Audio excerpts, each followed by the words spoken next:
Hey guys, it's KingSpook here.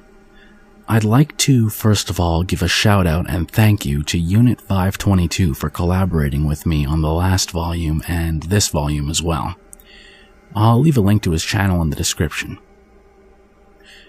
Also, I'd like to ask you guys, if you could, to get the Horror Amino app, and you can search for KingSpook, or actually it's the KingSpook, and that way you can vote on future polls for what you'd want to hear me narrate. So, these stories come from a mixture of Bros Grim and Let's Not Meet, and without further ado, let's get right into it. It was the summer before my senior year in college. My little brother, always interested in military stuff, had gotten a pair of night vision goggles for his birthday, and he'd left them at my apartment. One night, I was bored and decided to go try out the goggles at a wooded hiking area / nature preserve nearby. In retrospect, this seems like a very stupid idea, since I was all by myself and female. But I was young and stupid, and I got myself all excited about the possibility of seeing deer and other woodland creatures in their natural nighttime habitat. I was familiar with these woods. My best friend and I hiked there at night before, and we'd never run into anyone else. Our area is mostly rural and pretty safe, so I didn't anticipate any trouble. I parked in the little, sparsely lit parking area, ignored the sign saying park closes at 10, and entered the woods, night vision goggles in hand. It was a half moon that night, and that was the only light that filtered down through the canopy of trees. It was pretty dark, and I didn't want to put on the goggles until I'd found a place to sit down, so I lit my way with the mini mag light on my keychain. A couple of times I thought I heard a little rustling in the woods a fair distance away, but it was nothing out of the ordinary, and I put it down to animal activity. Hopefully, the deer I'd come hoping to see. After I'd hiked in a fair distance, I found a fallen log to sit on and put on the goggles. I don't know if you've ever used night vision goggles before, but the effect is impressive. They can turn near-pitch darkness into something bright as day. Everything appears in various shades of green, but quite bright and clear. For a while, I had a blast looking around from my fallen log vantage point. Some chipmunks played around in the leaves nearby, and a big owl blinked its lamp-like eyes at me from a tree branch. No deer, though. And I started to think that maybe they wouldn't be likely to come anywhere near me, darkness or no, if I sat right out in the open on a log. So I decided to find a place where I could be a little more hidden. I made my way a little deeper into the woods and finally found a huge tree, perfect for climbing. I've always loved climbing trees, so it was nothing for me to hoist myself up a few branches and settle in to wait for my deer. I didn't get to see any. What I did see, lit up in bright night vision green after about 10 minutes of waiting, was this. A man, dressed head to toe in dark-colored clothing, making his way stealthily through the woods. He was coming from the same direction I'd come from, and was clearly trying to stay hidden, moving from tree to tree, and glancing around carefully before moving on again. It looked very much like he was looking for someone. It took me a few moments to notice that he was carrying something, and when I saw what it was, the hairs on the back of my neck stood up. He had a knife, a big one, and he was gripping it as if he expected to use it in the very near future. It wasn't deer hunting season, and this was a nature preserve where hunting of any kind was prohibited anyway. And at any rate, the guy was alone and not dressed like a hunter. There were no deer in sight, and very few hunters kill their prey with knives. I suddenly became horribly aware of my situation. A young woman, alone, weaponless, in the middle of the woods at night. This was the 1990s, so no cell phones. And even if I'd had one, I wouldn't have felt safe using it lest I draw his attention. I didn't know how he was able to see so well in the dark. My guess was that his eyes must have adjusted, and I was terrified he would look up and see me. I sat there, afraid to move, afraid to breathe, and watched him as he continued his methodical and stealthy process of scanning the forest for who or whatever the hell he was stalking. I scanned around but couldn't see anyone else, even from my high vantage point, and the sickening thought struck me that he might be looking for me. I remembered the rustling noises I'd heard in the woods when I first arrived, and then I thought back further and remembered something else. A white car that had followed too close behind me for most of my drive to the nature preserve. I'd been annoyed and a little freaked out at the time, but when I turned into the nature preserve parking area, the white car had passed me and driven on its way, and I hadn't thought anything more of it.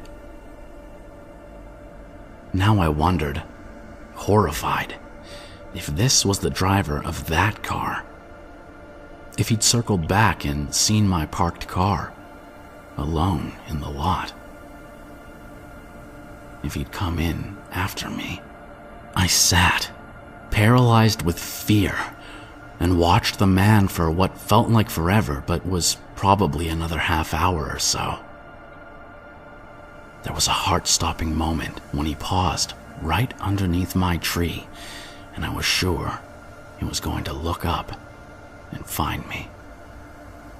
But he didn't. After a while, he seemed to give up on whatever plan he had in mind. I heard him say, "Fuck it," and he started heading back in the direction he'd come, the direction of the parking area.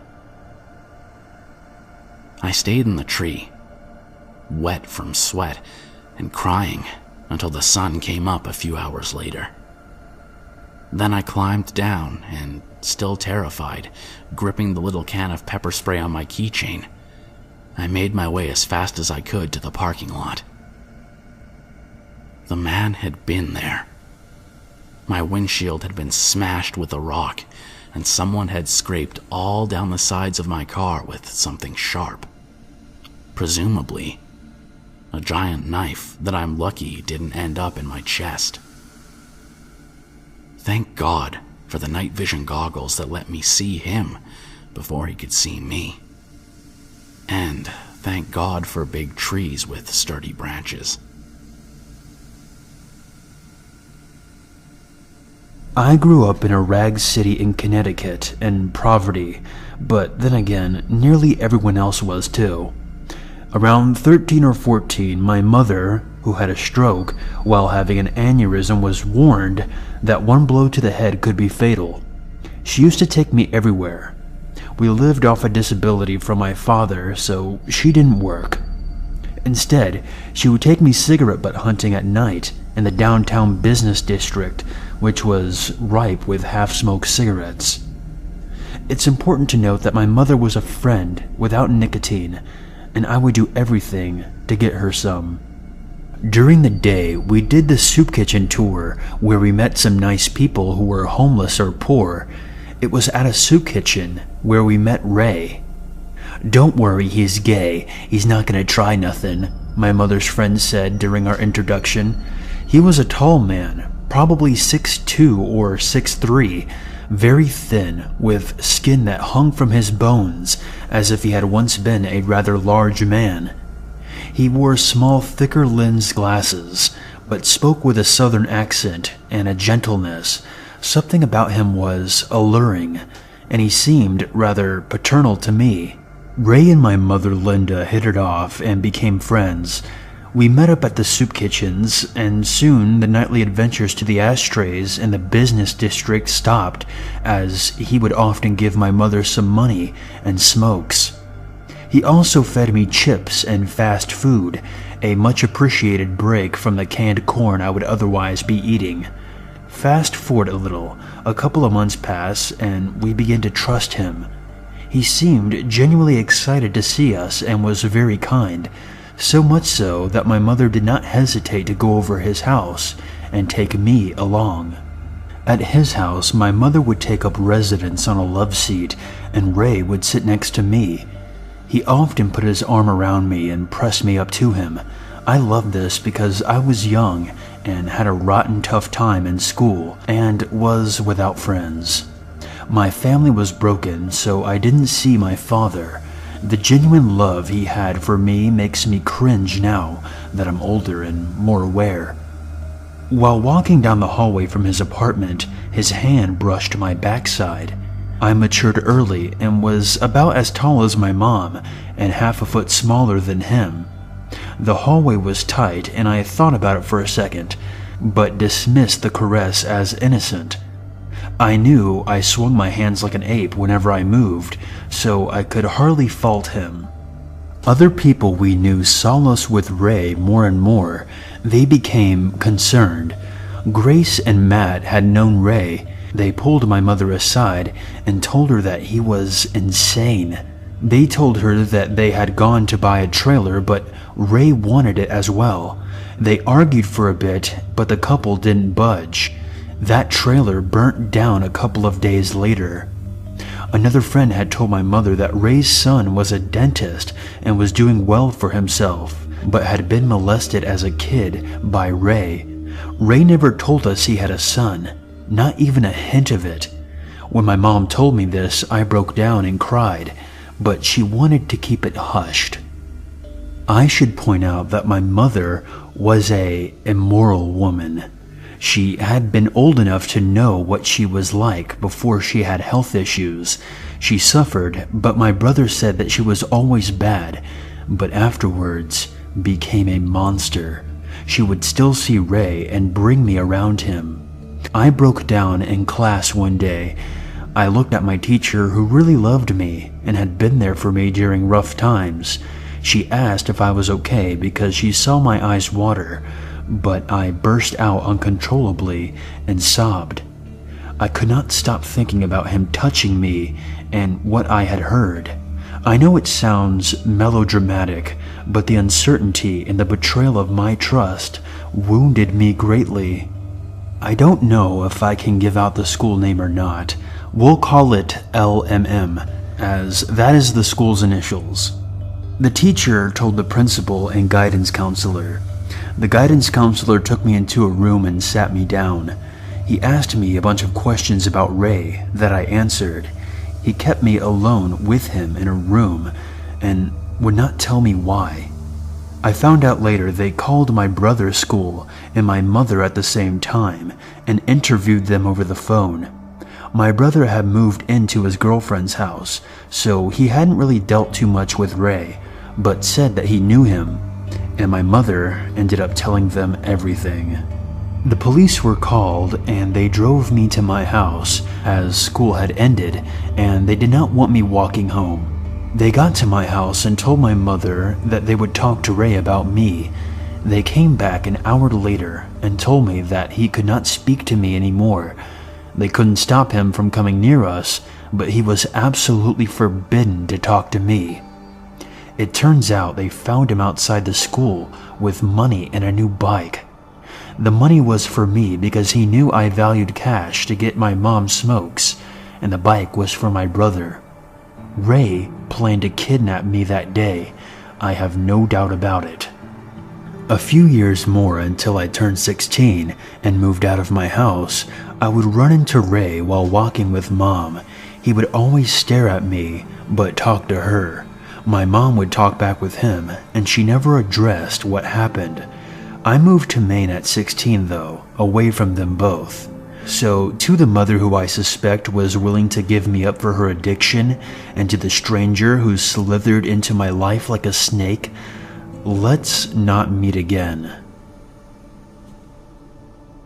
This isn't really the scariest or creepiest story you'll ever hear, but it's true. My name's Maddie, and I was 17 at the time that I had this weird experience. It was during the middle of last summer. My friends and I were celebrating our friend's 17th birthday. Her family has this little vineyard in the middle of nowhere with a small cabin. Nothing luxurious, but it was perfect for a bunch of teenagers. We arrived at the cabin at about 6 p.m. We wished her a happy birthday, gave her some presents, and all that stuff. We had a quick meal, and after that, shit got real. As you can imagine, there was a lot of alcohol and loud music involved, so things got wild pretty quickly. I didn't plan on drinking much that night because I wasn't really in the mood for a party, but somehow I just got really wasted. We were all having a great time, talking, drinking, and barbecuing on a fireplace which was in the vineyard. At about 10 p.m., when it got really dark, we all went inside and somehow managed to lock the door so that nobody would just walk outside and possibly get lost. What a great idea, I thought to myself. The party continued inside. More bottles of vodka and more music. At one point, I had just had enough and decided I needed a break from all the madness. It was about 1 a.m. when I unlocked the door and walked outside to get some fresh air, leaving the key in the lock and the door slightly opened. My phone buzzed. I took out my phone and it was my really good female friend texting me on Facebook. We had a thing back then. So we started talking much like we did every day. It was great. I called her, and since I realized I was drunk, she started this really private talk that I'd rather not talk about. Anyway, I was walking for about 5 minutes down this long vineyard, not realizing that by this point I was really far away from the cabin because I was talking to the girl of my dreams. "How about you send me a picture of yourself? I want to see if you look as drunk as you sound," she said. I opened the camera on my phone and turned on the flashlight. I smiled and took the picture. Didn't see shit. It was really dark outside and the flashlight absolutely ruined my vision. And then it happened. Someone, or something, produced this weird, creepy moan that was literally inches away from me. I couldn't move. I was standing there frozen for about a second trying to process what just happened. Now, I don't believe in anything paranormal, nor am I scared of the dark. I'm a 2-meter tall, big guy myself, so I don't get scared easily. I just found myself standing there trying to find a logical explanation when I felt this cold thing grip my hand. I turned around and ran as fast as I fucking could, hitting my head on the vineyard pole since I couldn't see much. I was constantly turning back, trying to figure out what was going on and if there was something chasing me. I ran to the cabin. I was going up the stairs when I tripped and hurt my knee pretty bad. I got up as fast as I could and reached for the door handle. Locked. Could this get any fucking worse? I thought to myself. There was still loud music playing inside, so there was no chance that they could hear me banging on the door. After a few seconds that felt like hours, someone finally opened it. I got inside and slammed the door shut and locked it. I probably looked like a psycho, judging by the looks on everyone's faces. I told them exactly what happened, and after that, the party was over. My friend made sure the door was locked because she suggested that it might have just been some creep or a homeless guy. We all went upstairs and discussed what had happened to me, and everyone was trying to convince me that it was just my imagination. I didn't really care what they said. I knew what happened, and this wasn't just my imagination. And I'm pretty sure they were creeped out as well, but tried to play it cool. It was the middle of the night and we couldn't really do much about it anyway, so we all went to bed. After that, it was a calm night, even though I didn't close my eyes for a second. Okay, so this event only occurred really recently, and I still can't believe it happened. I live in Sydney, Australia, and I'm very used to the occasional insane or creepy person on the street or bus, etc. I know how to deal with them and act around them most of the time. A few weeks ago, I decided to go shopping at a big shopping center known as Westfields in Australia. I'm not sure where they're called elsewhere. They are always busy, and it's hard to find parking, but I managed to get a great spot in the parking lot on the level where you can enter the center. I shopped and everything was good. I had some lunch, bought some groceries, and a new dress. I exited the shopping center and started walking towards my car. There wasn't anybody in the parking lot except for a few cars trying to find a spot. Nothing out of the ordinary. Then I noticed a lady walking in the other lane next to mine. She had tangled, matted and thinning hair. She wasn't dressed in the nicest or newest clothes. She was talking to herself, but I didn't think much of it because people do that when they're trying to remember something or going over something in their head. Then she starts screaming. Nothing in particular, just gibberish. I look over to see what she's doing or if she's injured, but nope, she's fine, just staring directly at me and screaming. She locks eyes with mine as soon as I turn to see what she was yelling about. A few seconds pass and nothing happens. She keeps screaming while keeping direct eye contact with me. Then her mouth spreads into an insanely terrifying grin. She stops screaming and starts bolting towards me. I was frozen for what seemed like an eternity, but it was probably only 3 seconds.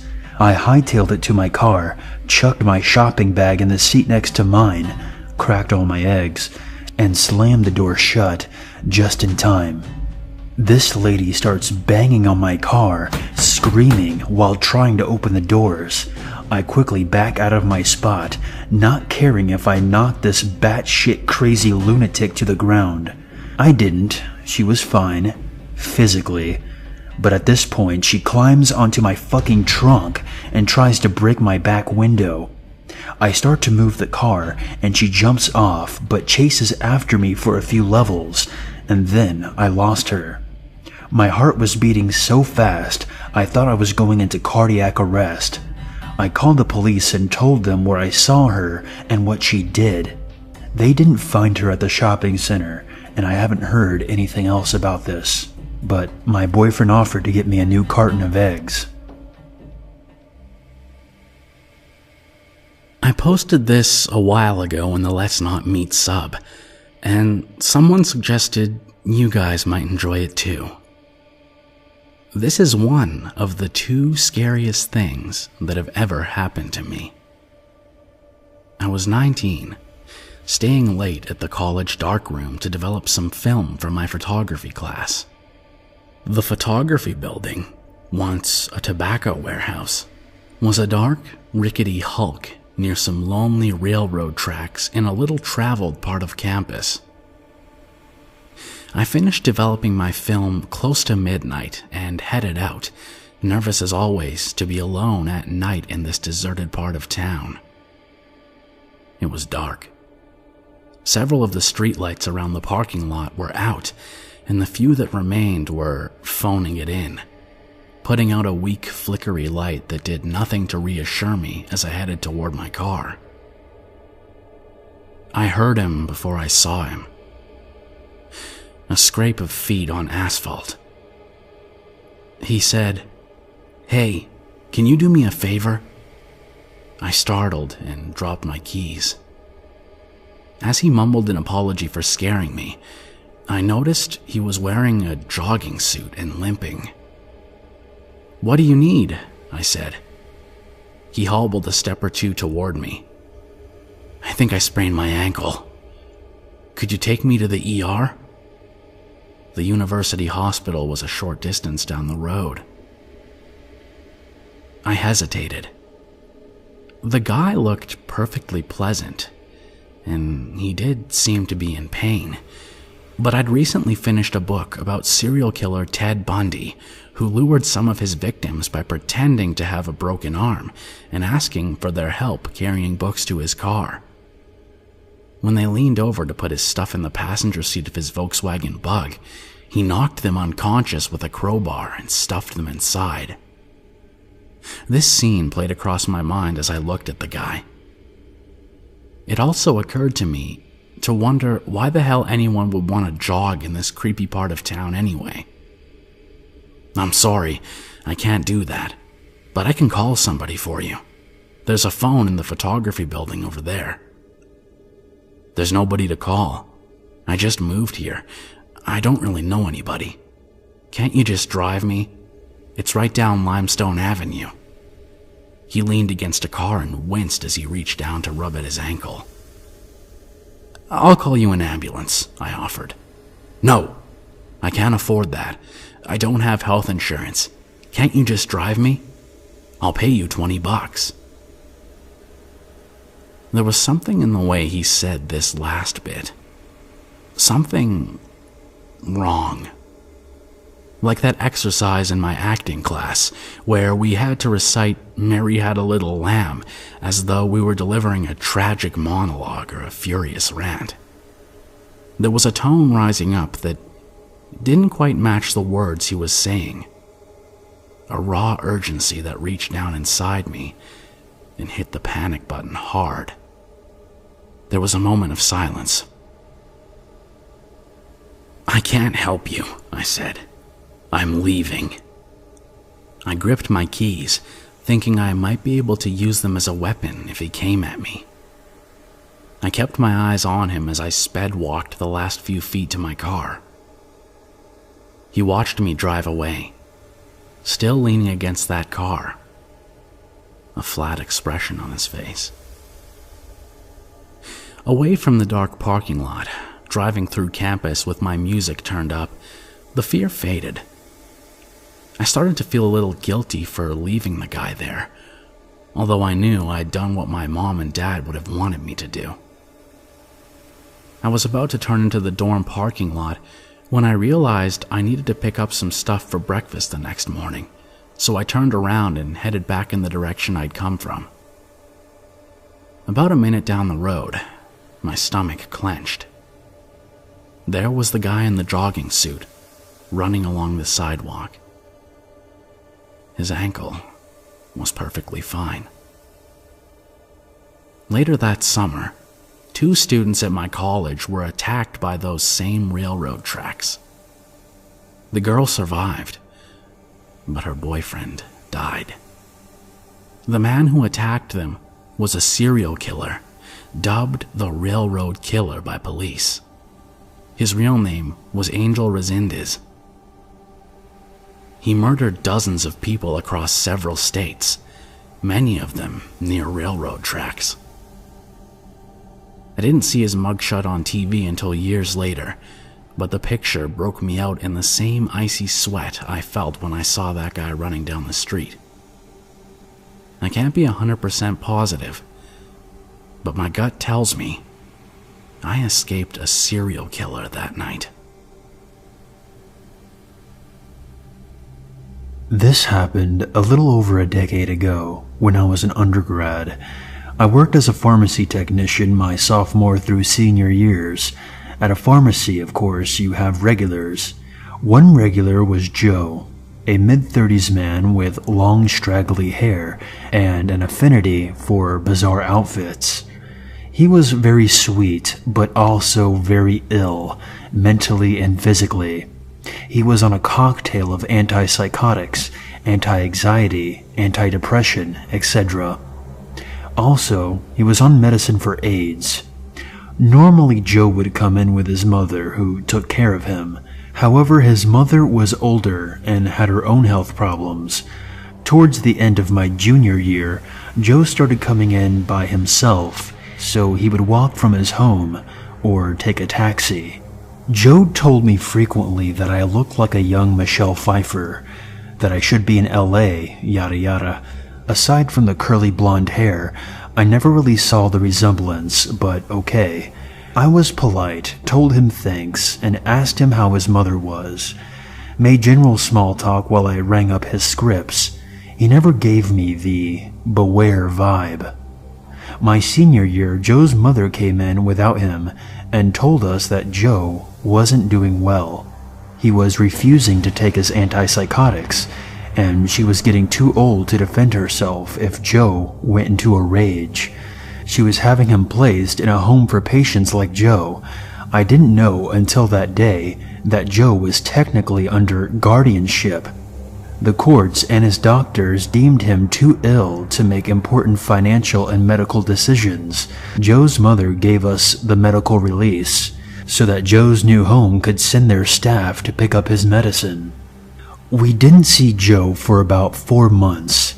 It was the end of my senior year, a Friday night.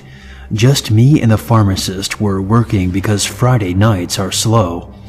I was reading a magazine when I heard, "Hey, Michelle." I'm not Michelle, so I didn't look up. Then angry, "Michelle!" and a slap on the counter in front of me made me look up. It was Joe. He was bleeding profusely and left a bloody handprint on the counter. I was shocked, and all I could do was slowly back away to put distance between myself and the very bloody Joe. The pharmacist came rushing over to ask Joe what he was doing here. His home had picked up his meds on Tuesday. "I wanted to see Michelle. I miss her." Then he started opening the waist-high door to get behind the pharmacy counter. The pharmacist called the store manager and told the manager to call 911 while she called Joe's mother. "Michelle, come here. Give me a hug." No, I don't think that would be appropriate, Joe. "Give me a hug." Then he just started screaming this over and over and attempting to climb over the counter. The pharmacist told me to go into the back storage room and lock the door.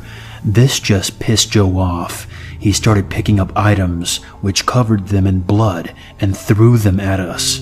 It was a chaotic mess. A patron was about to attempt to subdue Joe, but both the pharmacist and I both shouted not to touch him due to him being covered in blood and positive for HIV. We told the small crowd that had formed to leave for their safety as Joe was flinging items and getting blood everywhere. Eventually, the police and EMTs arrived. The store manager must have explained the blood and HIV issue because they had on protective gear, long gloves, face masks, etc., and were able to forcibly sedate Joe. The store had to be shut down, and a special cleaning crew had to come in and clean the entire store. Joe's mother came to apologize after the store reopened. She explained that Joe had developed an obsession for me and grew angrier and angrier each month when he was not allowed to tag along to pick up his meds. He attacked one of their home residents the night of the incident, so the home grounded him and sent him to his room. Joe broke his window and crawled out through the broken glass and walked to the pharmacy. The home did not know he had broken out until his mother called frantically. His mother was considering suing the home for negligence, and she had moved Joe to a more secure mental health facility.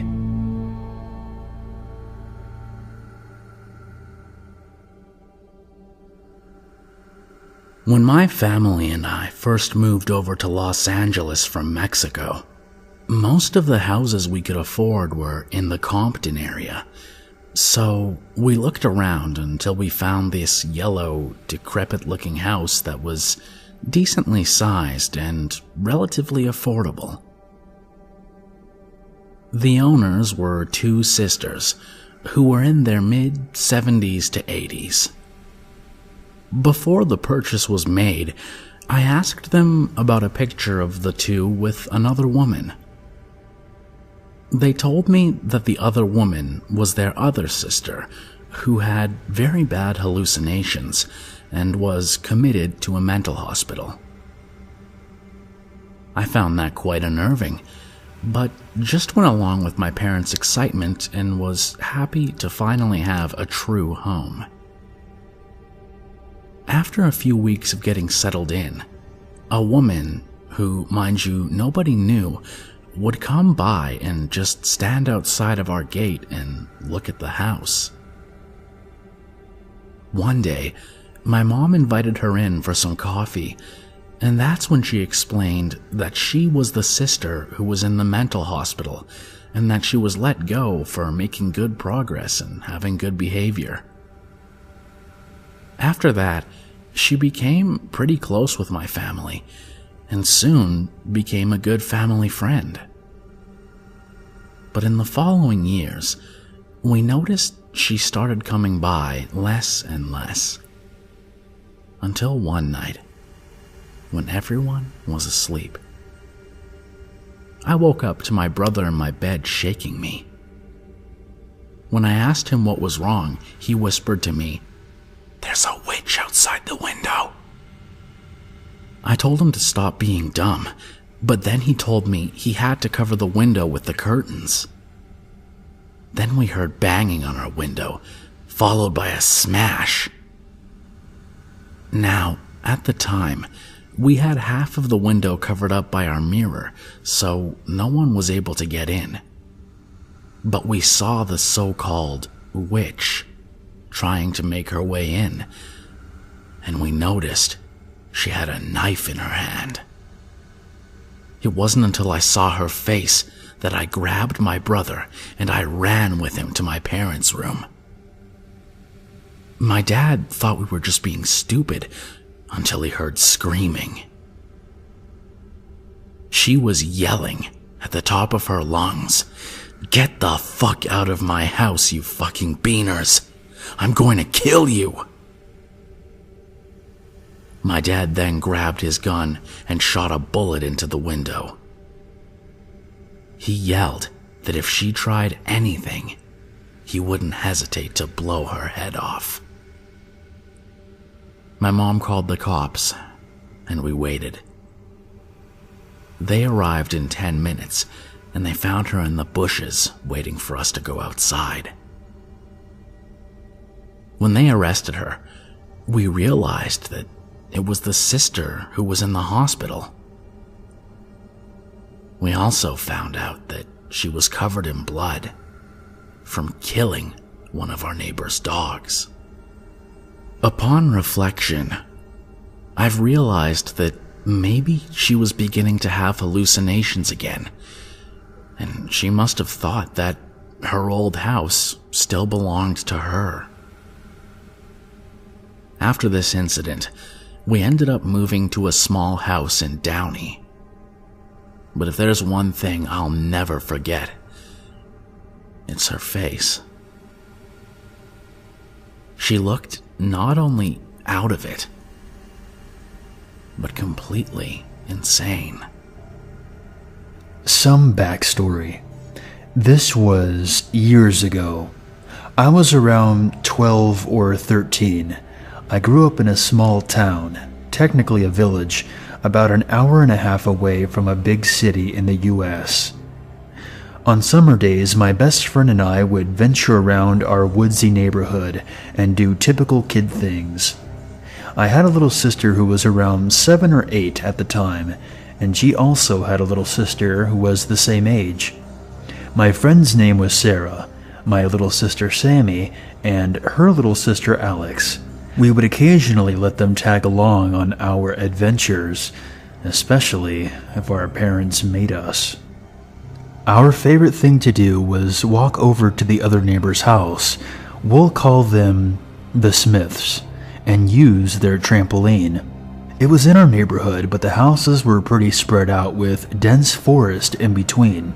We set off towards their place, and it was about a 20 to 30 minute walk. Longer on the way back because then we had to go uphill.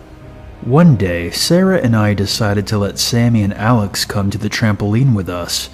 They weren't really allowed very far from our house without an adult or us with them. We played on it for about an hour or two, and we decided that we were thirsty or hungry, one of the two, and decided to head back to Sarah and Alex's house for some snacks. We were almost back to their house, but the last stretch before their house was the longest amount of isolated road with a creek flowing by and no houses on lining the road, just dense forest. As soon as we cleared this area, we would be right back on top of their house. As we're almost through the wooded part and we see their house up ahead, a woman with short black hair and sunglasses is walking her baby in its stroller.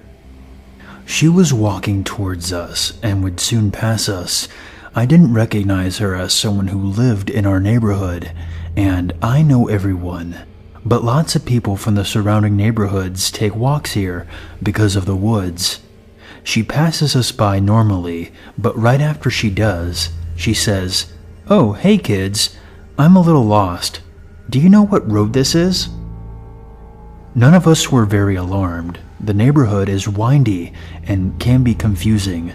And plus, she was just some lady with a baby, not some scary man. We told her the name of the road, and she told us that she was really lost and needed to get home to take care of her baby. She then asked if we could escort her to her house because she didn't think that she would be able to find it even with directions.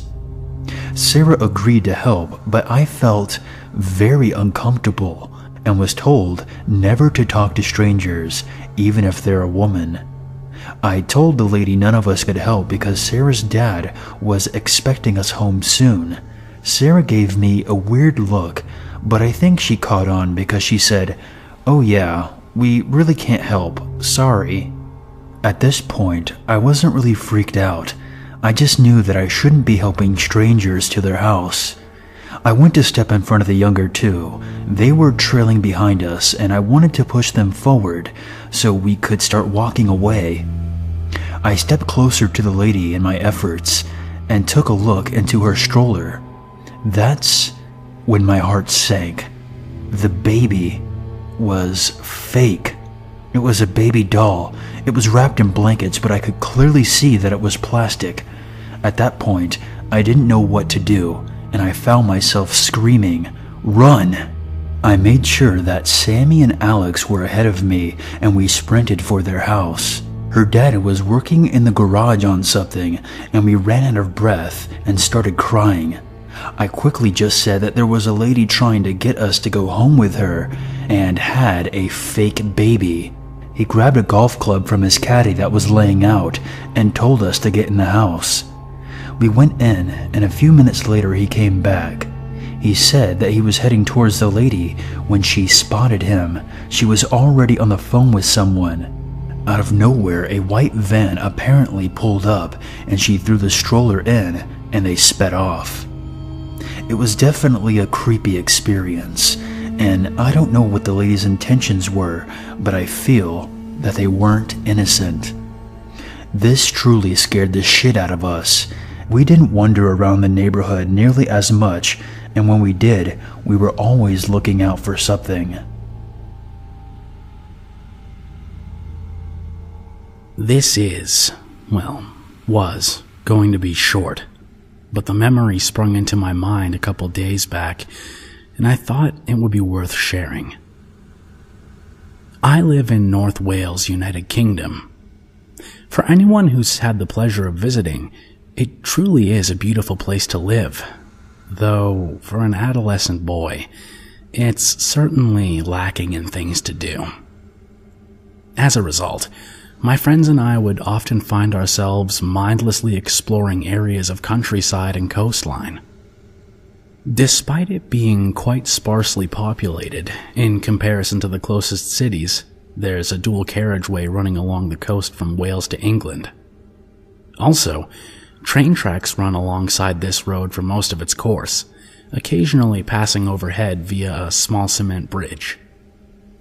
Anyway, there was one night a few years ago when about 4 of us randomly decided to try and explore inside one of these bridges, as one of the group had observed a manhole cover nearby, which we believed to be the entrance. On closer inspection, we discovered that several tools would be required in order to gain entry. We returned with the necessary equipment and proceeded to unbolt the cover.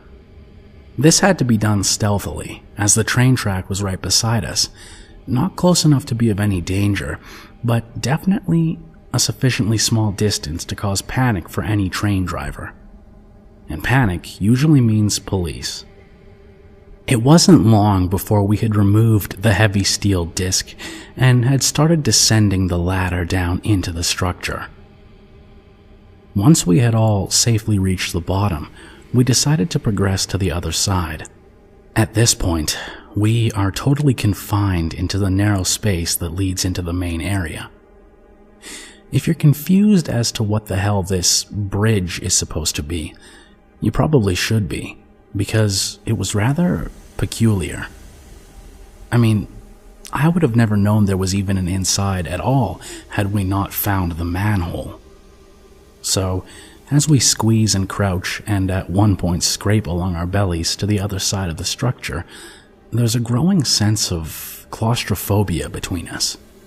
The distance from one end to the other is surprisingly long, but by the halfway point you can look down through narrow gaps onto the motorway below. This was actually pretty cool, which helped keep us calm in a strange way. At this point, apart from the mild discomfort and confinement, we were still just a group of guys on an adventure. This was about to change dramatically. No more than a few meters beyond halfway, which we could tell due to the symmetry of the passageways through the bridge, one of us claimed they could see some object in the distance at the far end. Slightly hesitantly, we agreed to investigate. Bad move.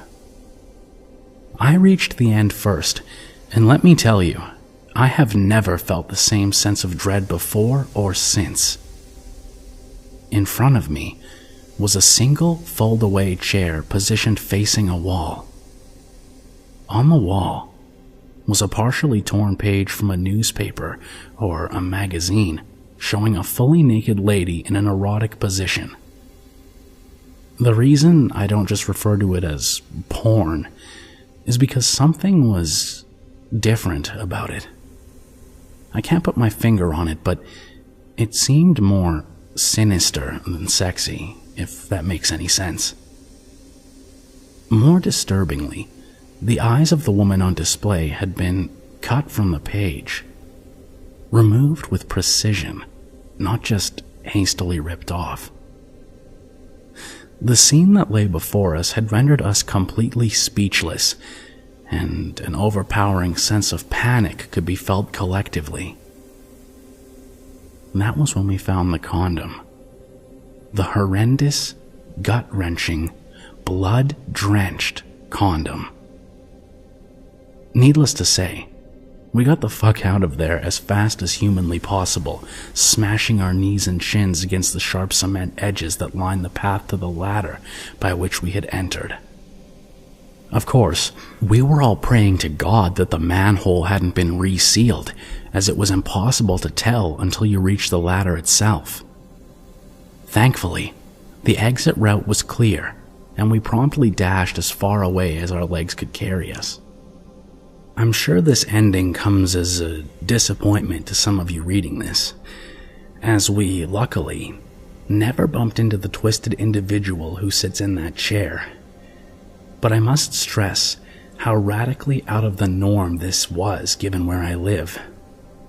The reason I mentioned the population earlier was with purpose. There is easily enough people here to escape the realms of crazy country folk, yet nowhere near enough people to have someone clearly lose grip on society without someone taking notice. For example, there was literally only one homeless man who everyone in the area knew and grew fond of, eventually resulting in a mass gathering at his funeral when he passed away.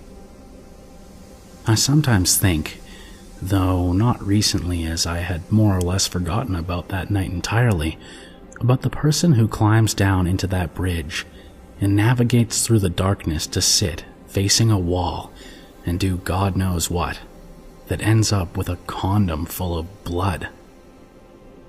You honestly couldn't envision a more surreal situation.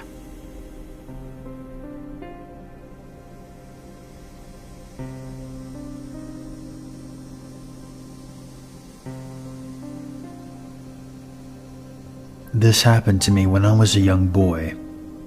I'm now in my late 50s, and I haven't thought about being 10 years old in a long time. My youngest kid told me about this website a while back, so I thought all of you would like to hear this story of someone who I would never want to meet again. I remember it being around my 10th birthday when everything changed in my life for my family. I remember it being the best birthday yet because my mom had secretly saved up enough money to buy me my own bicycle, and I was more than thrilled. No more borrowing my older brother's when he let me, or standing on the back or sitting on the handlebars of my friend's bike.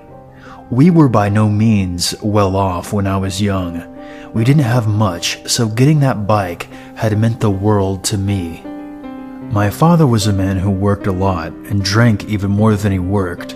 I'm pretty sure he was drunk more than he ever was sober, and because of that, he was hardly around. That was okay with me, my siblings, and my mother for the most part. Things were actually nice and peaceful when he was not home. And the nights that he actually did come home, we knew right away to steer clear of him, be quiet and leave him alone. We lived outside of a small town, down a long dirt road with not very many neighbors nearby.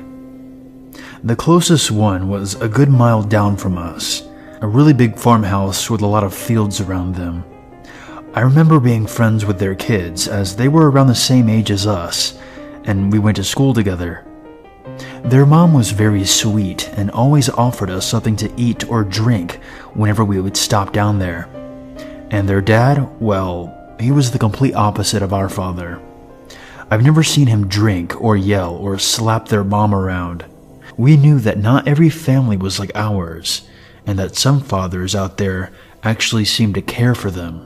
Like I said, I remember it being around my 10th birthday because my mom had baked a big cake for myself, my brother, and my 2 younger sisters to share, and of course, she would have some too. Then she took me out back to where she had hidden the bike. It was in one of the sheds, and I remember screaming with excitement, hugging and kissing her, telling her I loved her and that she was the greatest mom ever. I hopped on it right away and took off up and down the road to test it out. It was a great feeling in that moment. When something so great happens, you kind of forget the regular hell life you seem to live every other day. It's hard to explain, I guess. Things were good for the next couple of days. My father had not really been home for almost a week at that point. Sometimes he would just stop in for a few moments here or there, I guess just to check up and make sure my mom hadn't left him or anything. When I was that age, I hardly recall at any point in time when he was home for more than 1 or 2 nights a week, and never 2 nights in a row. We, the kids, never knew what he was doing, nor did we ever really want to know. We just knew that it was better at home when he wasn't there. I remember riding my bike down the dirt road on my way home from running into town to pick up something at the grocery store for my mom when my dad's pickup truck passed me and kept heading down towards home. It made me not even want to go back home, but really, what else could I do? The sun was just starting to go down, and normally, if he did come home, it was right after work, or very late at night after he left who knows where. So it was kind of odd that he was on his way home at this time of day. By the time I pulled up into the yard, I could already hear the yelling. I could hear my mom's voice trying to reason with him for something or another, and then I would hear my dad's voice just overpower hers. I heard something smash. I didn't want to go inside. I could hear my little sisters bawling, and then I heard my mom crying too. My older brother just happened to be down at the neighbor's place at that farmhouse. I really didn't want to go inside at this point. I heard another smash. I decided to go in because I couldn't leave my mom and sisters in there alone with him. I peeked in the window of the door before I actually walked in and saw the house getting destroyed right in front of my family by my crazy drunk father. I tried opening the door slightly and getting my sister's attention to come out, but my dad had seen and went from focusing on them to me.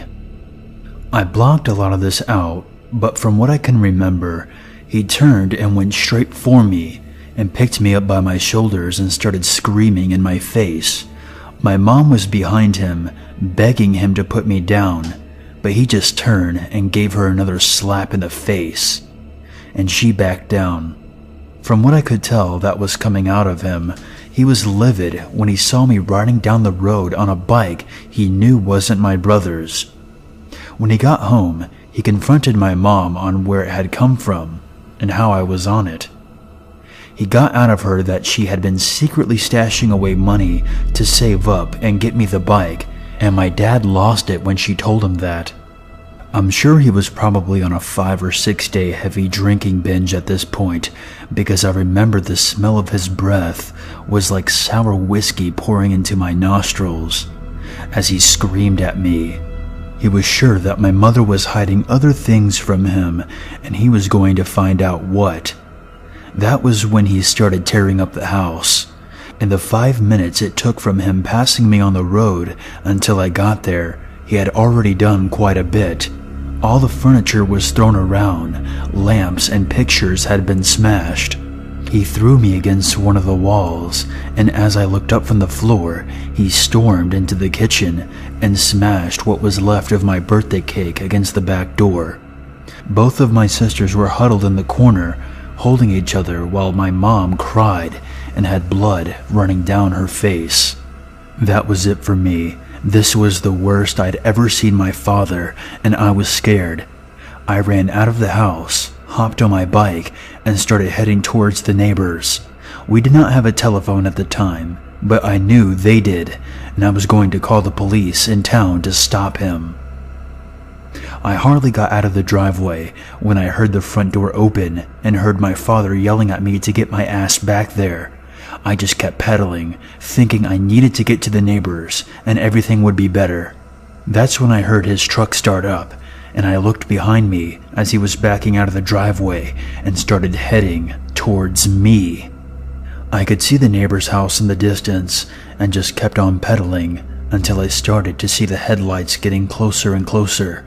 I looked behind me, and he was so close that I knew that he was going to hit me. I remember just jumping off the bike towards the side of the road and tumbling down into the side of the field.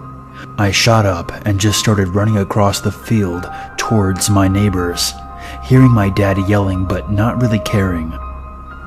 When I looked behind me again, I'd seen my father had already turned around and was heading back towards our house. I got to the neighbors a few minutes later and pounded on the door. Their mom opened the door and took a step back because at this point I was sobbing, shaking, and probably didn't look like my normal self. She took me inside and called to her husband to get in there.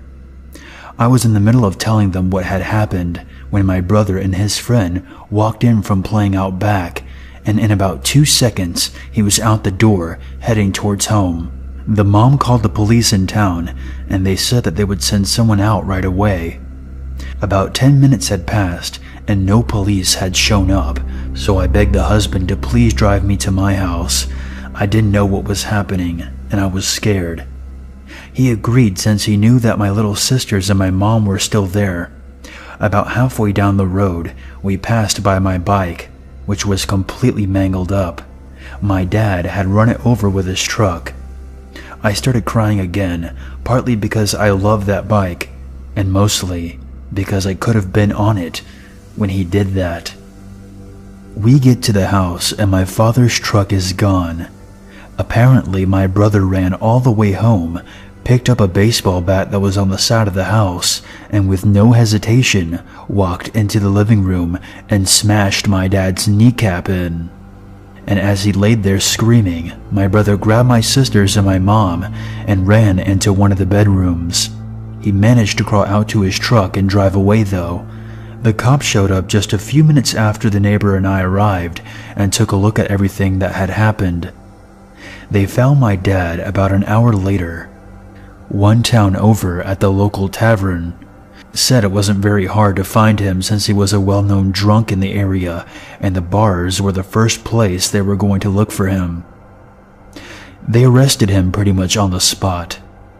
That night, after the police found my father, the neighbors invited us over to stay with them for however long we needed to. My mom was embarrassed, but so very thankful for their help. We only stayed a couple of days, enough time for my mom to make the arrangements to leave that town and go live with my aunt.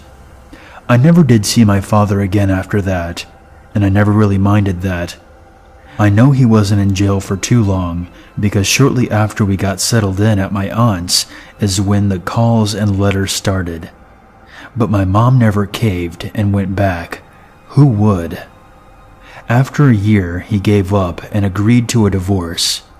I never really paid much attention to that, as I was still young and was living a different life than I had before. We stayed with my aunt for a couple of years until my mom saved up enough money after getting a job to get our own place. At that point, my brother was 16 or 17, so he also was helping and bringing money from his job as well as myself with a newspaper route. I even saved up enough money to get myself another bike. Life was better than it ever had been. At the time of this story, I was in grade 10, and my friends and I liked to do stupid things. Not things that would get you in a great deal of trouble, but things that I look back on now and think, why? Anyways, it was a PD day at school, which means the teachers all go off to meetings and the students get the day off. My best friend at the time, Caius, texted me that the doors of the school were unlocked and no one was in there. I immediately thought it would be so cool to walk around the school with no one else there. When I showed up, Caius and two other kids, Zach and Ethan, were there. We were all pretty good friends. I remember giggling with excitement and also being a bit nervous. The lights were all off in the school, so we used the flashlights on our cell phones. There are 3 floors in my school. A ground floor, top floor, and the basements, all of which had classrooms. Zach really hated one teacher whose class was on the bottom floor, and he really wanted to go down there and mess with her desk, since she was a neat freak who needed everything to be perfect. Once we were down there, Zach, Caius, and Ethan all had her as a teacher and all wanted to mess up her stuff. I personally didn't have her as a teacher, and I had no grudge against her. They told me to just keep a lookout in case any janitors came by. I was out there for about 5 minutes, and that's when I heard it. The muffled crying of a baby. I called for Caius and I told him what was going on. Good one, but try harder next time to scare. He stopped mid-sentence because the crying grew louder and clearer, and had cut him off. We looked at each other in pure horror.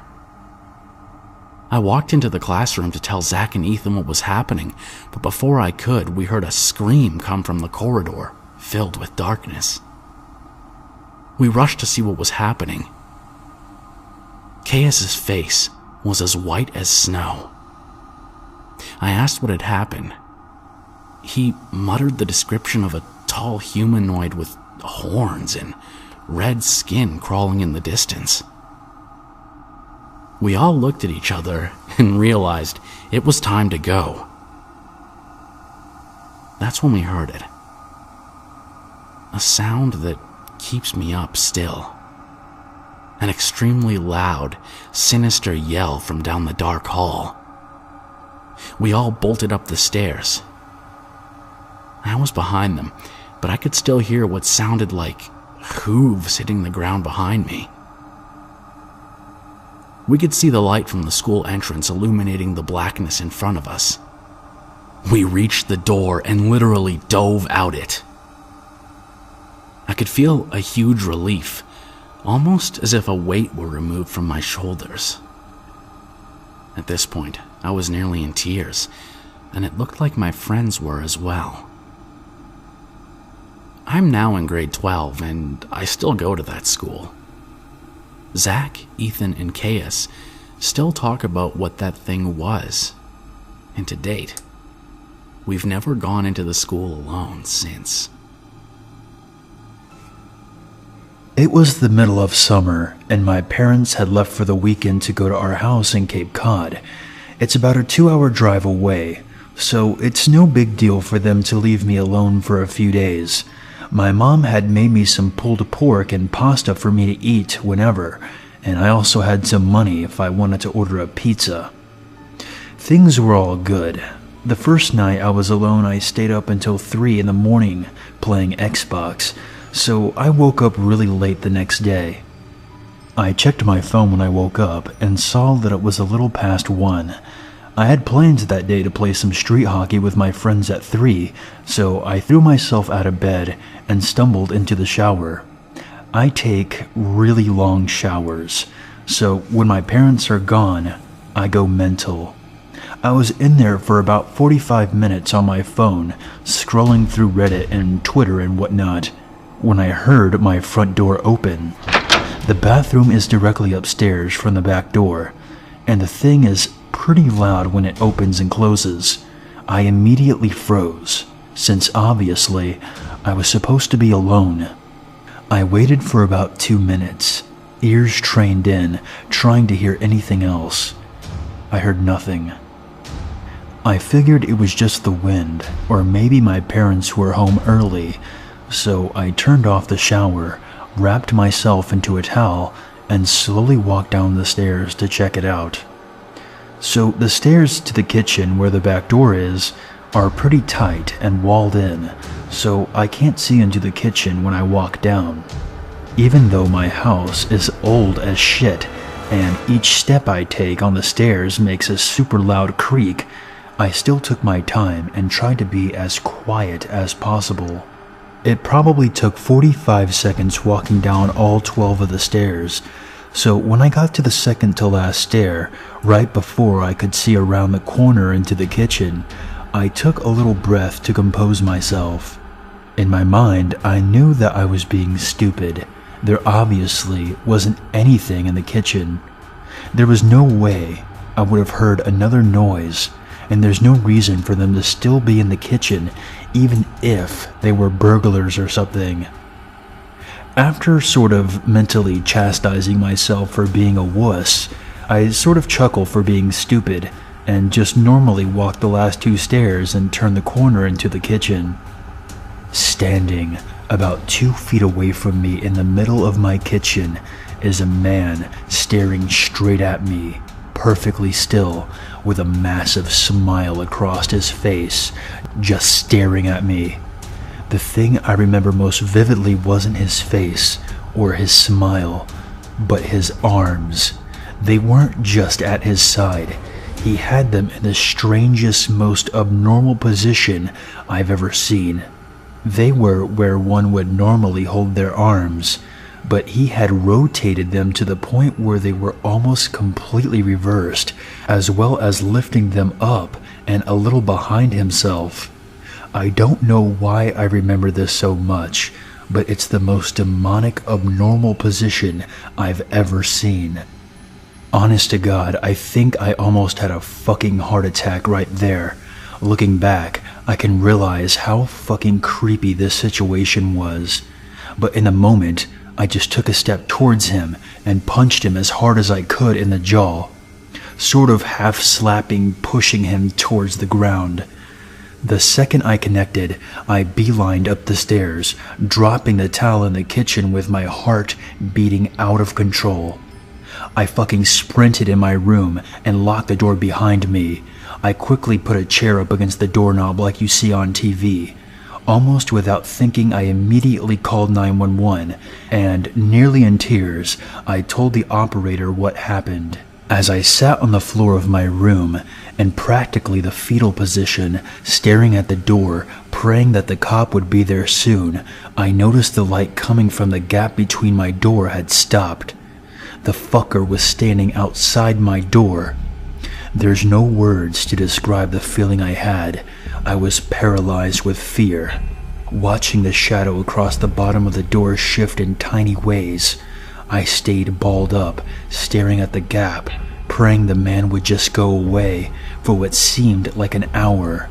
At the while, the 911 operator was asking, "Hello? Sir? Sir, are you there? Hello?"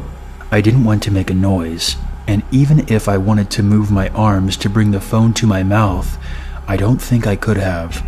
Eventually, the light returned to the gap, and I heard the faintest of footsteps slowly creaking the wooden floorboards as he walked down the hall. It was silent for minutes, and I just sat there curled up, unable to even speak.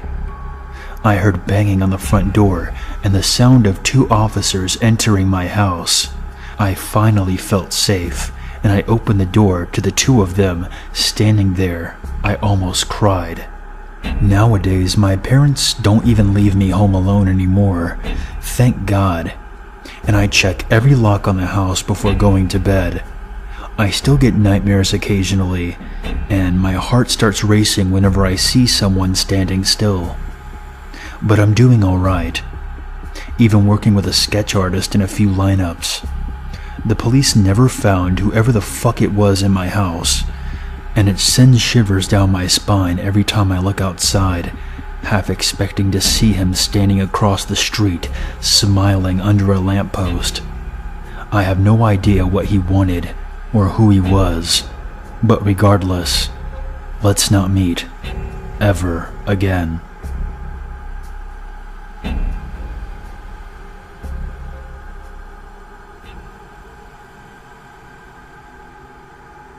In the 80s, my uncle worked as an insurance adjuster.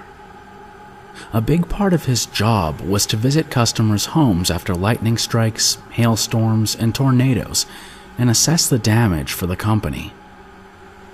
One afternoon, after a violent thunderstorm, he was called out to a sagging Civil War-era house in a remote area miles from town. It's what I'd call a Boo Radley house. The kind where the windows seem to watch you like dark eyes.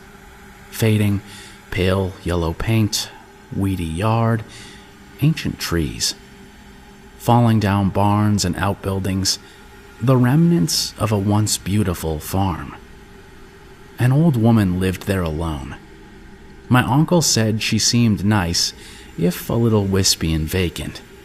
It seemed likely to him that she hadn't had any human contact in a while.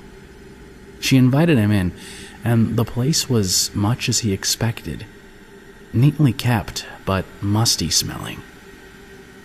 An old piano forward in a corner, lots of crocheted dollies and porcelain figurines, a pair of sleepy cats curled up together in a chair, 2 more on the couch. Pretty much your standard Hollywood old lady house set. The woman offered my uncle a cup of milky coffee, and one of the cats climbed into his lap as they chatted about the storm.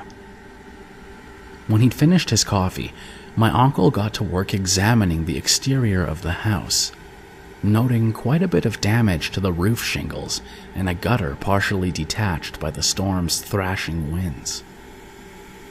When he finished assessing the exterior of the house, the old woman asked him if he would mind following her up to the attic. She was concerned that the loose shingles on the roof might cause some leakage. "I store my dearest treasures up there," she said. "I couldn't bear to see them damaged." My uncle followed the woman up the narrow steps to the attic, noting an odd, sharp smell as she opened the door at the top of the stairs. The attic was a dim room with a vaulted ceiling. A small stained glass window let in a bit of light and painted the rough wooden floors with a rainbowy color. But it wasn't until the old woman flipped a light switch that my uncle got a look at her dearest treasures. The attic walls were lined floor to ceiling with shelves, each shelf holding rows of clear mason jars. At first, my uncle thought this must be where she stored her home-canned vegetables and preserves. But as he looked closer, his scalp prickled. Each jar held a tiny, dead kitten. They looked newborn, maybe a day old, their tiny eyes still shut and their little bodies curled into the fetal position. Rows and rows and rows of them, at least 100, maybe more. My uncle stammered something about making sure to note her concerns about roof leakage in his report, and he got out of that house as fast as he could. We've talked about this many times, and we've come to the conclusion, based on the 4 apparently happy and well-cared-for cats he saw in the living room, that the jars probably held kittens who had died shortly after birth. She lived in the house for decades, and when the farm was up and running, there was probably a lot of barn cats having litter after litter of kittens. She probably felt she was memorializing the ones who didn't make it. At least, that's what we hope. But my uncle sure as hell never went back there again. My relationship has had a few problems. Before I say anything else, I want you to know that I love my girlfriend. When we first got together, it was heaven. It was a real whirlwind of romance, and within a couple of weeks, I knew that she was the woman that I wanted to spend the rest of my life with. Of course, it's not been without its problems. I mean, she's very good looking, and when she goes out, she would attract a lot of male attention. Our first big fight was after about 3 weeks. We were at a club when she bumped into an old friend. She spent half of the night talking to him. I can tell you that I was annoyed. When we got back to my house, we had a big fight. But after that, it was better for a while. She would actively avoid talking to other men. She's sweet like that. Then we went over to her work's Christmas party. One of the guys she works with was really annoying me. He was there with his wife, but he seemed way too interested in my girlfriend for my liking. When we got home, we had another fight, and that time, it got physical. I was just so mad. She should have been treating me with more respect. She didn't stay that night and went back to her place. The next day, I sent her loads of texts, but she was being stubborn and didn't reply for ages. I think maybe she was a bit ashamed of the way she behaved at the party. Anyway, she said that she needed some space, but I think she was just still a bit mad. I told her I couldn't live without her and threatened to kill myself. She said she thought she needed a break, but she agreed that we could still text. She loves me and doesn't want anything bad to happen to me. I tried going around her place, but she's always out. I think maybe that she was having car problems or something, because I would time it so that she wouldn't be at work, and her car would be there, but she was never in. I would try walking around the house and knocking on all the windows. I would peer in, but I never saw her. Sometimes during the night, when I was missing her, I would just sit outside her house in my car. It always made me feel better being close to her. I would text her all the time, but she's very busy and would hardly ever reply. In the end, I took to going to places where I knew that she would be. I saw her quite frequently in her local bar for a while. I don't know why she hangs around with the people she does. They would be quite rude to me. I guess she got fed up with them too because she stopped going. The last time I saw her, we had another fight. Honestly, our relationship is so volatile. I guess that just works for some couples though. Then she completely ignored my texts. A relationship doesn't work if you have no communication. I would frequently check her Facebook and see what she was up to online. I mean, I love her. I'm really interested in what she does. It makes me feel so sad though, seeing her do all these things without me. Then this weekend, I could not believe what I was reading. She was in a relationship with some guy. I know that she's annoyed with me, but that's just low. I didn't have any choice. I might have loved her, but I could not let her get away with making me look like a fool.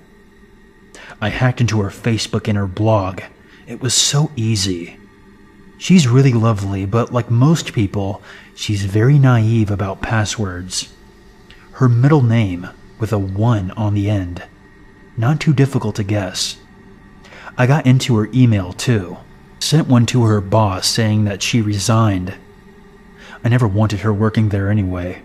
Oh, and I sent some really amusing messages to all her rude little fucking friends on Facebook. Finally, that got her attention. She ragged on me, and boy was she mad. I didn't really mind though. At least we were talking again. It was just so good to hear her lovely voice. I woke up yesterday feeling great. I was so happy that our relationship was getting back on track. It occurred to me that we needed some quality time together though.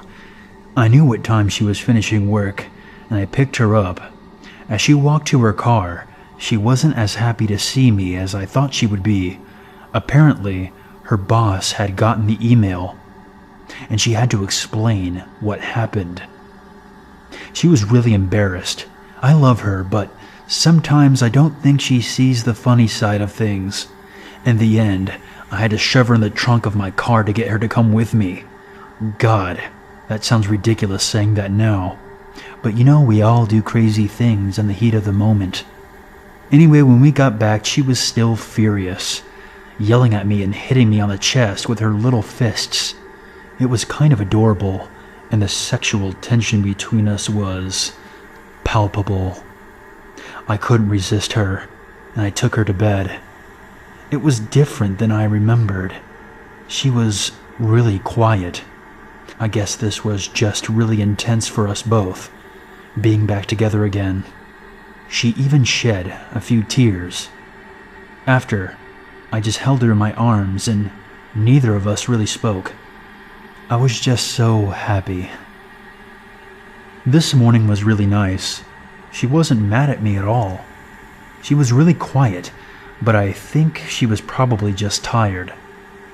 I asked her if she loved me, and she said of course she did, and that we would be together always. But she needed to go to work. It's a shame how real life interrupts these moments of bliss. But we gotta pay our bills. And I didn't mind letting her go, knowing that she would be back after work. I might go cook something nice for her when she comes in. Anyway, I just wanted to share my perspective. I think if you want something enough, you can make it happen. But relationships take work. I don't think any of these couples who have been together for years and years would tell you that it was all planned sailing. But I have to go now. I just saw a police car pull up outside my house and 2 officers get out, and they're coming up my path. I wonder what that could be about. I never receive unexpected calls at 3 a.m. 2 weeks ago, a man who went by the name of Steve woke me up and called asking for a girl named Jamie. His phone number was random and out of state on my caller ID, kind of like the ones payphones use when they redirect lines. I assumed he made a mistake while dialing, and so I said he had the wrong number. He was nice about it at first and said, "Okay, thank you," then hung up. But here's the problem. He did the same exact thing the next day. Steve was persistent because he called back every night asking for Jamie, and my response was no different from the first time. I told him numerous times he dialed the wrong person and to try again by switching up the numbers. But despite my defensive remarks and advice, the man refused to give up. He was getting angry. He insisted Jamie had never moved out my apartment and lived with her 2-year-old son, who attended daycare at his job every week. He was confident he'd seen them return to my home every night after she picked up her son from daycare. "You live in apartment 1408. Jamie lives at apartment 1408. Now let me speak to her," he said in an angry tone. I didn't say a word and hung up immediately. At this point, I'm completely dumbfounded because this man is completely nuts. I'm single and I lived alone for the past 5 months. And how the hell does he seem to know the times they return here? To this exact location? Is he secretly following or stalking them? Do these people even exist? I see women with their young children every day in my neighborhood. It could literally be anyone. My mind is just a clusterfuck at this point.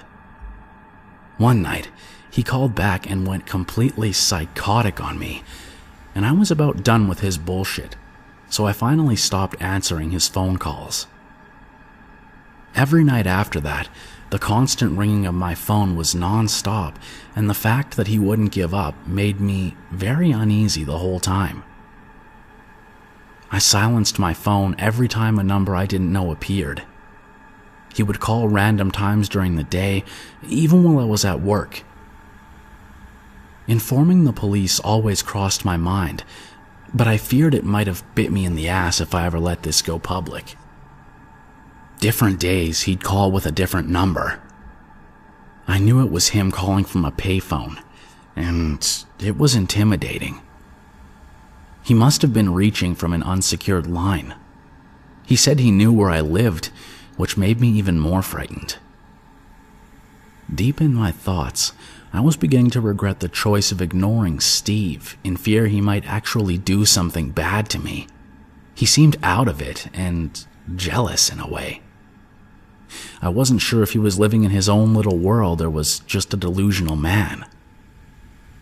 I was about ready to give in and answer him, but one day he just randomly stopped calling. That was the last I heard from Steve, and I changed my number and moved out since then. To this day, I never knew if Jamie or Steve actually existed. I'm not sure if that apartment was haunted or something, or had a dark past, but let this be a lesson. Don't always answer unknown callers. I want to share a story that happened to my mom when she was about 25 years old. My mom had recently bought an apartment and still hadn't unpacked every single box, so she hadn't looked through every single cupboard or drawer or anything. One night she was hanging out with her Japanese friend. They were laughing and having a good time. Her friend was playing the guitar when they both heard a knock at the door. It was about 2 a.m. at this time, but my mom didn't think much of it. So my mom answers the door to a scrawny-looking man, about in his early 30s. My mom still hadn't had any alarm bells going off, so she politely greeted the man. The man responds with a smile. "Hello, young lady. I was the previous owner of this apartment, and I was just wondering if I could look and see if my pots and pans were still in the cupboard." My mom, being the really naive girl, was happy to oblige, letting the man inside and closing the door behind her. Still no red flags for her. She leads the giddy man over to the kitchen and on the way passes her friend. After that, the man didn't seem so giddy anymore. He quickly takes a look around the cupboards and leaves. It wasn't until later that my mom realizes that if her friend wouldn't have been there, something bad could have happened. This happened in late August of 2014.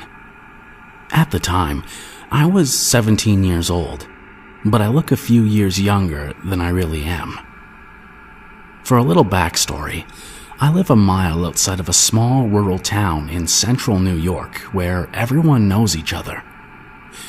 On this particular day, I was sitting in my kitchen watching TV or something stupid like that when I hear a car pull up my driveway. At first, I thought that it was my dad, but seeing as he owns the local pharmacy and works from 9 to 8 most days, I wondered why he was home so early. So I go to the window to see who it is. What I saw was 2 sketchy-looking guys, maybe in their 20s, riding in a mid-90s Chevy pickup truck. One was driving, and the other was in the truck bed holding onto a large white cooler. This was strange, because it looked like a freezer that you would keep in an unused room in your house and store food in. Once they stop in my driveway, the driver gets out, walks up to my door, and rings the doorbell. At this point, I think that it's a little strange, so I run to my room and grab my knife. I'd like to point out real quick that I'm a slightly paranoid person. So I go to the door to find out what the guys want. The driver said that they were selling meat and that they were wondering if I was interested. All the while, the guy in the back of the truck was just staring me down like he had bad intentions. When the driver asked if I wanted to buy some of the meat, I told him no and that I was a vegetarian. I'd like to say, for the record, that I'm not actually a vegetarian. Even after I told him this, he kept insisting that I let him in so he could show me his products. This is when I fully realized that something was wrong. So after a few minutes of him begging me to let him in, all the while he was getting more and more pushy and I was getting irritated, I told him if he didn't get off my property, I would call the police. This made the driver turn pale and wide-eyed, and he said that he was going to leave. Now, I'm not 100% certain what the 2 men really wanted, but I think that they wanted to scope my house out so they could attempt to break in at a later time. And how the driver reacted to what I said really makes it seem like he had bad intentions. Thankfully, I haven't seen those 2 guys again, but I'm still cautious when it comes to random people that I don't know. I was about 6 or 7 when we took a family holiday to Disneyland in Florida. I was a fairly aloof child, and stranger danger was something that had been drilled into us at school. My mom was paranoid about us going off with strangers and was convinced that I was a target, being a blue-eyed blonde kid. All I wanted was my freedom to run around. Nope. One day, I even had a Velcro strap around my wrist with a boingy cable linking me to my mom, who wore the other on her wrist. I was effectively on a leash. A week at Disneyland on a lead was hell for me, and probably for my parents too. Nowadays you would call it ADD. Back then, it was called naughty. If I wasn't trying to undo the strap, I was barking and howling like a dog or rolling around on the floor. I was a joy of a child. The last day there, I had calmed down. Well, I was speaking like a human again rather than a dog. I begged and begged for my parents to let me off the lead, until finally they gave in and said yes. I could take the strap off, but I had to hold one of their hands. All went swimmingly to begin with. I stayed close to my parents and held their hands. As time went by, it became clear that I wasn't going to run off. I was allowed moments of freedom with no hands. There were many exciting things to see, all my favorite Disney characters waving and my favorite music playing. We began to cross an open area, which I think was generally towards the exit of the park. I was still hands-free. My attention was firmly fixed on Minnie Mouse, who was ahead of me, when my dad grabbed my hand. I stuck to the rules. The deal was I had to hold my parents' hands. So off we went towards the exit to leave. When Dad started running, I began to run too. I wasn't sure why we were running, but I was a hyperactive child, so in my head, I was like, "Yay, running!"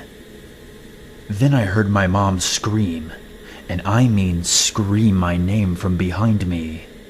I looked over my shoulder to see my mom, brother, and to my surprise, my dad, chasing after me. I felt the hand holding mine tighten, and I looked up at the man who I thought was my dad.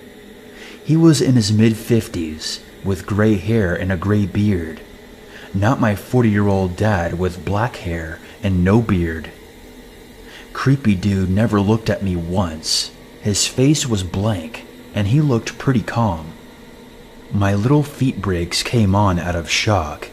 I became lead weight, which, along with the people who stomped around us due to Mom's screaming, was enough for my sprinting family to catch up with me. Would-be child abductor then clearly decided that he didn't fancy his chances against my dad, dropped my hand, and disappeared. My dad chased after him, and my mom and brother grabbed me. I can't remember much of what happened afterwards. Dad was built for comfort, not speed, so he didn't catch the dude. Mom was hysterical. I was gutted because this meant I was never going to be let off the lead again. I think my parents saw the police out there, and they said that there were a number of attempted abductions around the same time at the Disney park. Disney child abductor, you're a piece of shit, and let's not meet again. My husband grew up in Scotland, and his parents, Fiona and Angus, still live there. On weekends, they stay at their spacious house in the Scottish Highlands, but during the work week, they stay at their tiny, utilitarian row house in Aberdeen. The house is a renovated former fishing cottage in a long row of similar cottages that sit right on the North Sea. The neighborhood is picturesque, with cobblestone streets, and my parents-in-law have occasionally been going about their business in their tiny kitchen living room and had to shoo out a clueless foreign tourist who barged in thinking their house must be some kind of museum or attraction. As you can tell from that last bit, my husband's folks used to be pretty lax about locking their doors at night. That is, until the incident I'm about to relate. They were sound asleep in the small bedroom of the Aberdeen house, and my father-in-law suddenly came awake with this sick feeling that something was wrong. It was dark, and his eyes were still blurry from sleep, but as he scanned the room, he detected a slight movement at the foot of the bed. By this time, my mother-in-law had woken up too, and she gasped and grabbed her husband's arm. His eyes had adjusted to the dark now, and he made out the unmistakable figure of a man in dark clothing, standing between the bed and the doorway. Angus is a former military man, and he's seen his share of mayhem. He jumped out of bed, fists balled and ready to go, and yelled, "What the hell are you doing in our house?" The intruder just stood there looking at him, as if trying to make up his mind about something. After a moment or two of silence, the man said quietly, "Wrong house, sorry," and simply turned and walked out. Angus followed to make sure he left, and he deadbolted the door behind him. "Oh my God, call the police," Fiona said, turning on her bedside light. But when they picked up the phone, it was dead. Angus went to check, heart in his throat in case the intruder was still lurking nearby, and their phone lines had been cut. If my father-in-law hadn't woken up and interrupted their intruder, I can only imagine what might have happened. Needless to say, now they always lock their doors. When I was 11, I would catch the train from the school to my home because no one could pick me up, and I refused to go to the after-school care. The attendees were between the ages of 5 and 9, and I thought I was too cool for that. On a normal day, I got on the train and sat down near one of the windows. I get this weird feeling, so I stop looking out the window and look around the train to take note of the other passengers. And there he is, one of the creepiest men I've ever had the displeasure of encountering. He was severely overweight, balding, wearing gold-wired rimmed glasses, the classic 80s style despite it having been the early 2000s, and he wore gray track pants with a matching sweater, both with visible stains and a few tears. This guy is staring at me, not just looking but intently staring at me as if I was delicious food. I say that because it was the exact look that I've seen my pet dog give me while I prepared his dinner. I am freaking out and look to the other people trying to catch their eye. Most people would see what was happening but would look away as to not get involved. It's been 3 stops and no one will help me when this teenager gets on. He looks at the man and follows his gaze to me. Without hesitation, this teenager walks over to me and says loudly, "Hey babe, I haven't seen you in ages. How have you been?" He sits down and puts his arm around me. He leans in as if he was about to kiss me on the cheek, but instead whispers, "I don't like how he's looking at you." This guy sits with me the last 2 stops, and the creepy guy is no longer staring intently at me, but instead looking at the teenager now. He gave him the same look that you would give someone who took the thing you wanted. This teenager gets off at my stop. I ask him if it was his stop, but it isn't. He said that he had to stay until the end of the line, which was another 12 stops. But then says he just wanted to make sure that I was safe and insisted that I walk home along the main roads, as there are a lot of creeps out. I thank him and ask him if he'd like me to keep him company while he waited. He said no and insisted that I go straight home where I'd be safe. Fast forward about 10 years or so.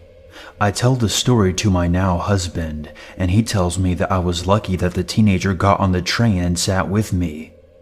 Looking it up, he showed me the same day, about 4 stops down, a girl about 3 years older than me went missing and was found murdered and sexually assaulted.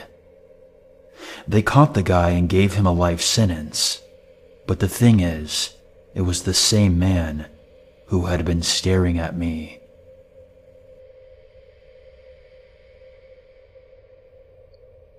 I'm currently 24 and live in California, but when I was 19, I was in university in the north of Sweden. So far north that during the winter, the sun barely rose at all during the day, and it was pitch dark by 3 p.m. My little university town had somewhat of a strange layout, with a large university hospital bordering the campus grounds. I lived across campus from the hospital in a cheap student apartment.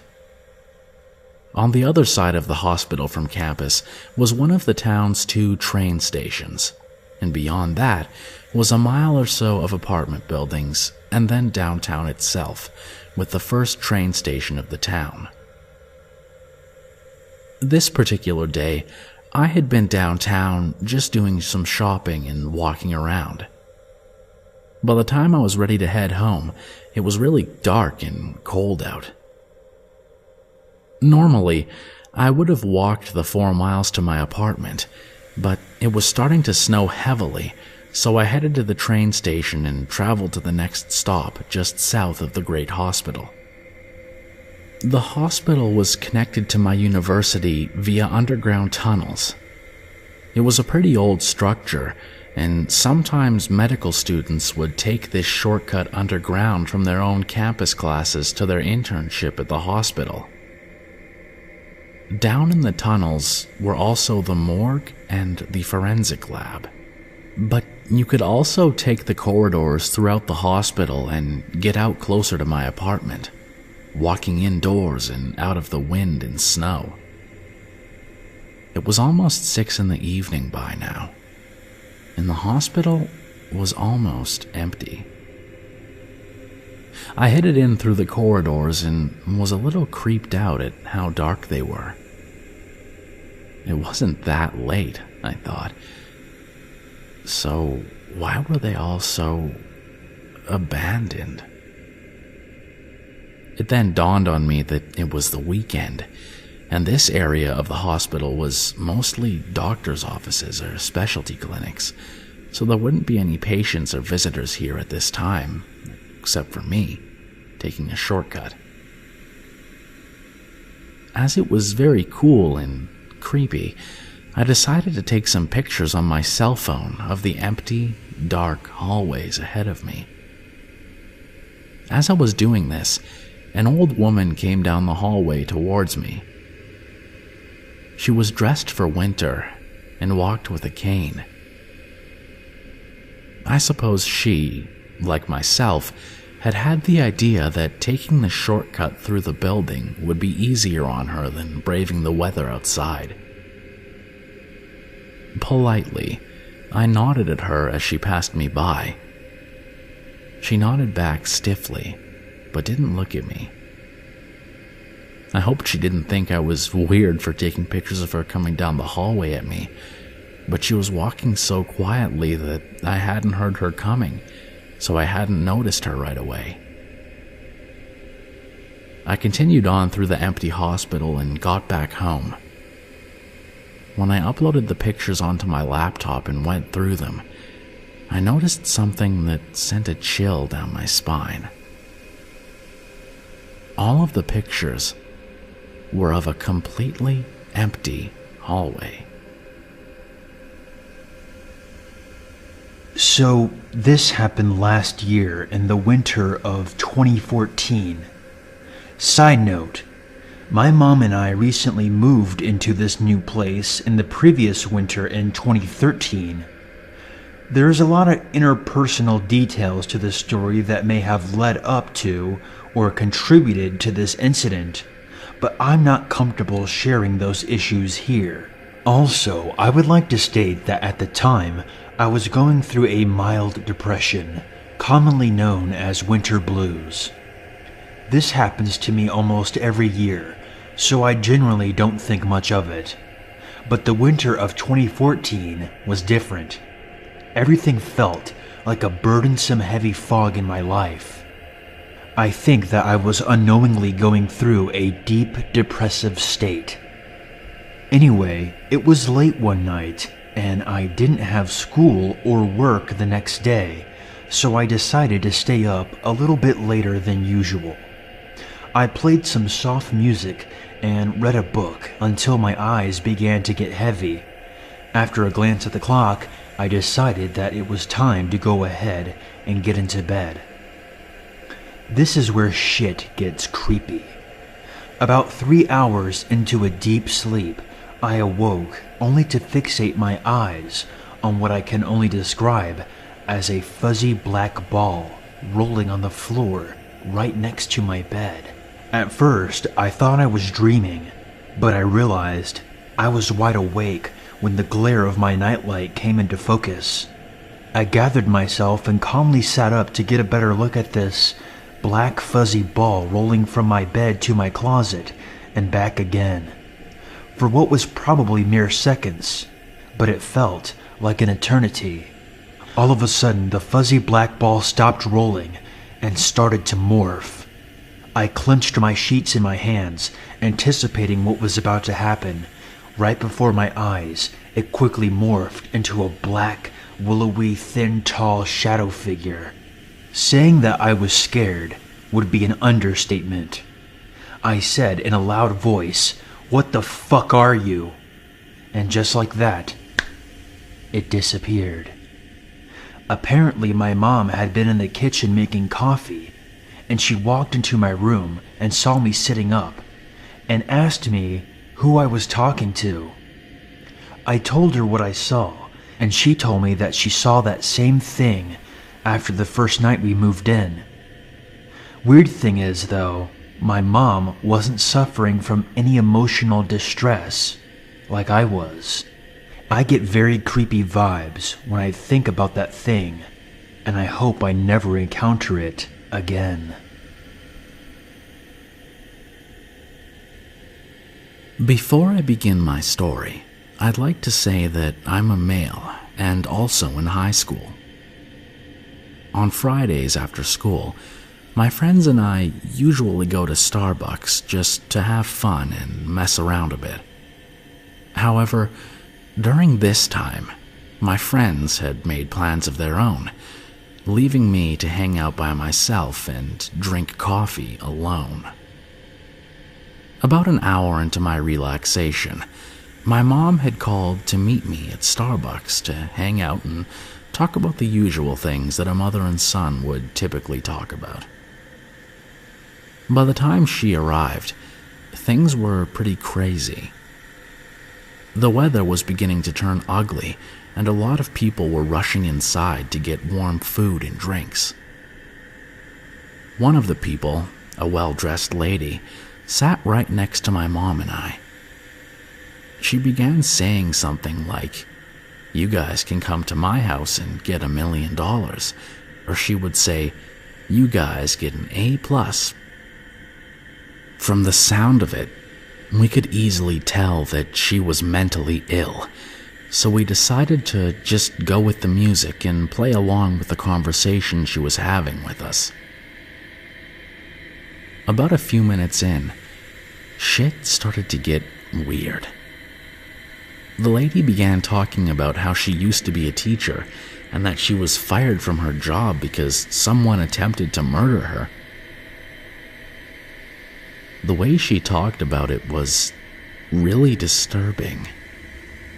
Eventually, she left without a trace, and we hadn't seen her for a while. A few days later, one of my friends and I were hanging around the same area and spotted the lady talking to people. She said the same crap to my friend and I, but we took it in a kind gesture, only because we knew how to deal with her. We decided to chill for a bit when we see cop cars pull up near the downtown grill. Apparently, the lady had gone in and started saying to some young girl that she was the chosen one and that she was going to her house to get $1 million. The lady was also said to act violent toward the employees serving food, usually pacing toward them in an aggressive manner. The police dealt with her and are taking the lady to a mental facility. All I know is she was definitely mentally ill, and even though she seemed harmless and would hopefully never hurt anybody, it's still disturbingly eerie to know what was going through her head. One night, which was on the verge of becoming the morning, I was getting my food shopping done, because that's when I'm not busy. I see this girl, I too am of the female variety, who is very slight, which is similar to my stature. There is a man following behind her about 5 meters, so I know they aren't shopping together. To describe this man, he's probably in his 30s.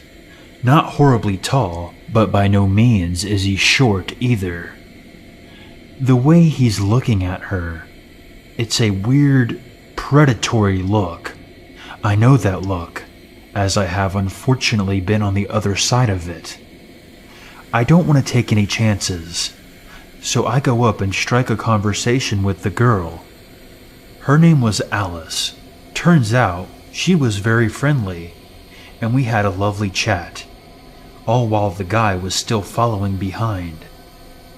I found out she walked here from her apartment, and would be obviously walking back. So I offered to drive her back. As soon as I said that, the guy popped up. "I can drive her," he offered, not surprisingly.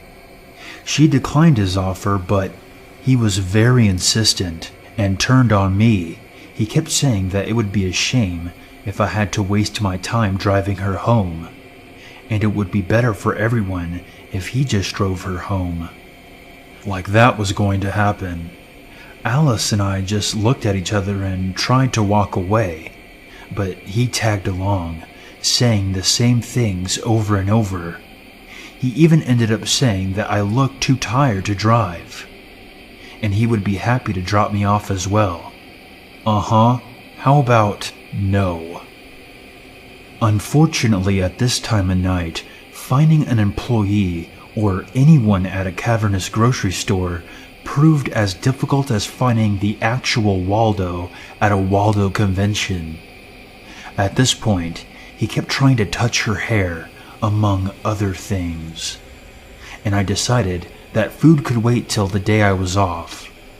I put my basket of food down, and Alice sees what I'm doing and puts hers down as well. Then we just started sprinting. We practically flew to the car, and as cliche as it sounds, as soon as I hit the lock button, he was trying to open the car doors. He resorted to pounding on the windows, screaming that we should just listen to him and be obedient women. Such a pleasant person.